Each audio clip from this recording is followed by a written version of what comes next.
Hello, Soho Parish. It's Myra here. I hope you're all keeping safe and well. Today's assembly is all about bravery. And as you can see on the screen, I've got a question for you. What is bravery? I'll give you a moment to have a go and answer it. So, being brave can mean facing a situation when you're unsure about something and having a go anyway. And you can see on the screen that I've got some examples which I'm sure you can relate to. So, we know that bravery can be about, or being brave can be about the big things, but it can also be about the little things that happen every day. So it might be you having to be brave when you are learning to ride a bike, but it might also be having to be brave to put your hand up in school. And that's one that I relate to a lot because I remember when I was in school, I always really struggled to put my hand up. That leads me on to my next slide. What can get in the way of being brave? Well, sometimes big and uncomfortable feelings or emotions can get in the way of being brave. So I think about my example of when I was in school and not wanting to put my hand up. It was really to do with the fact that I felt, what about if I got the answer wrong and then I was embarrassed? Or what would happen if people laughed at me? So those were the things that used to go on with me in my mind that stopped me from being brave sometimes and putting my hand up. Can you think of things that might get in the way of you being brave? My next slide is about how does being brave make you feel? So we know that bravery, well, it comes in all shapes and sizes, and what feels brave for one person might not feel brave to another. Taking even small steps can help you feel good about yourself and even more confident to face future challenges. Can you think of a situation when you have been afraid of something, but you found you're brave? It could be something big or small. It could be something that's happened in school or outside of school. See if you can take a moment to think about it. If you're watching this assembly with someone, you might want to share that with them. It might be learning to swim or ride a bike or play a musical instrument. It might have been having to climb to the top of a climbing frame.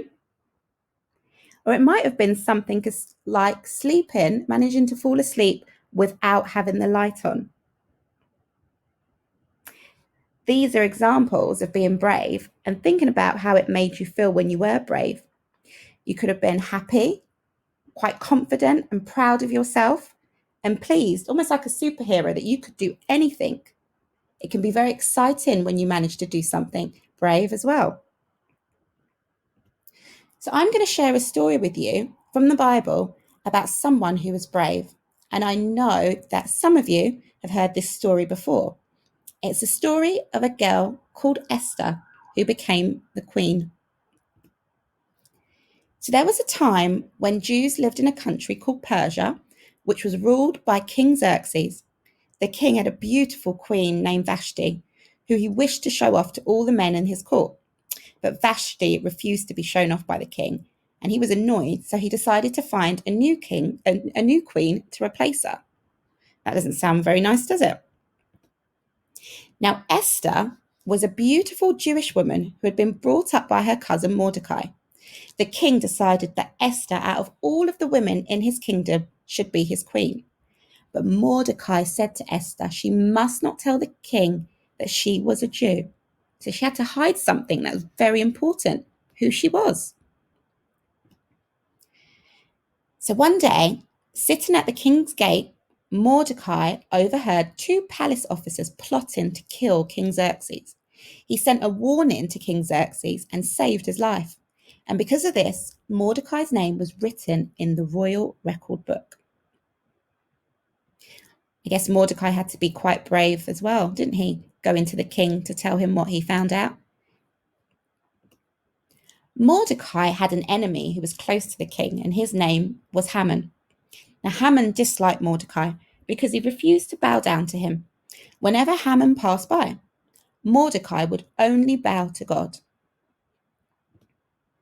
Now, Haman was so angry with Mordecai that he tricked the king into passing a law that on a certain day, Mordecai and all the other Jews in Persia would be hurt.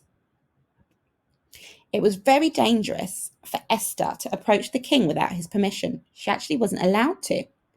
But Mordecai told her that she'd been put close to the king by God, especially to save the Jews.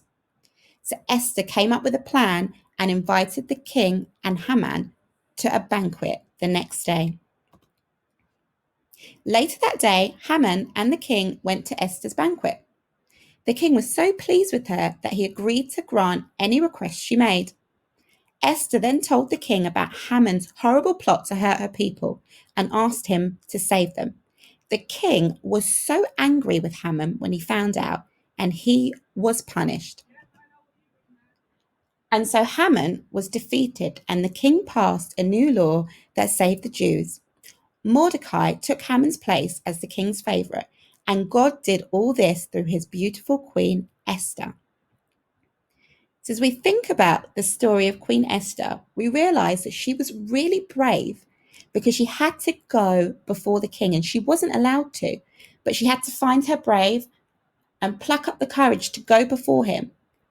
And I can imagine after she did so and told him about the awful plot that Haman had, she was probably feeling really proud of herself because her being brave meant that she stopped something awful happening to the Jewish people in the land of Persia at that time. Now, like I said before, being brave can sometimes be the really big things, but it can also be the really small things that happen on a day-to-day basis. And we can be a bit uncertain about things, but finding our brave and being brave and dealing with those uncertain situations can be helpful. Now, I know Reverend Simon is going to do a little bit more about this, but I've just given you a little introduction to our story on Queen Esther. So why don't we have some time to reflect on what we've read? And I'm going to say a prayer now. And if you'd like to join me in saying this prayer, you can put your hands together and close your eyes, and you can say amen at the end. Dear God, we thank you for the story of Queen Esther. We thank you for the example of bravery that she gives us. We know that sometimes it can be difficult to be brave, but we know that you can help us to face a situation when we're unsure about something, and you can help us to give it a go anyway. Thank you for always being with us. Amen. I hope you have a good week, Soho Parish, and I look forward to seeing some of you on Thursday and the rest of you soon. Okay, take care. Bye.